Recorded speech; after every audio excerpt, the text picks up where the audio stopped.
how to make the right decision.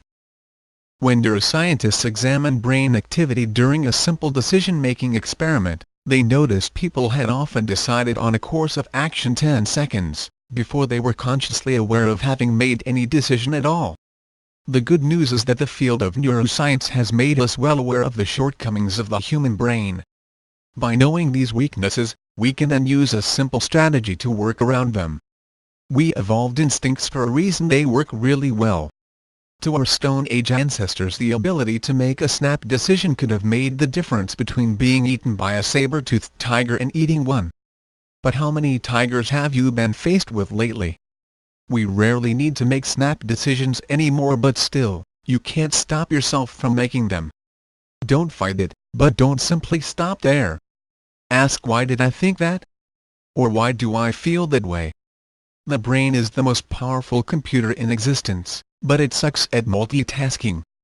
It's difficult to hold more than 7 different trains of thought in your mind at once, and impossible to concentrate on 2 of them simultaneously. The reason we don't crash our cars while talking on our cell phones is because we can switch between tasks really quickly, but much slower and less accurately than doing either alone.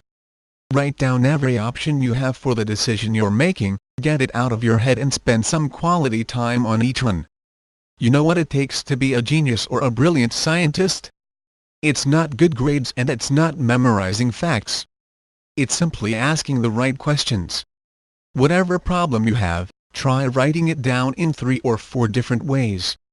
Forcing yourself to think about the problem in different ways makes it easier to come up with different solutions. Our memory isn't as good as we think it is, and hence, we don't remember how bad it can be. It's this selective memory that lets you remember who you talked to today, but not what you had for breakfast on Tuesday last week. Using history to make a decision requires that we remember what happened last time we were in a similar situation. Go slow and be critical with your recall. Beware of only remembering your wins versus your misses. Distance gives perspective. It's the oldest advice out there.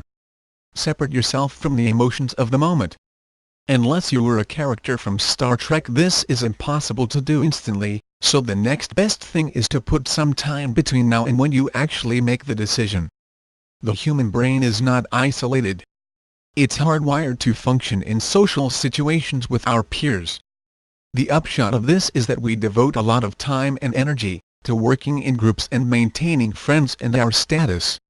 Imagine that you're going to be graded for the decision you're making, and you will automatically pay more attention to the process.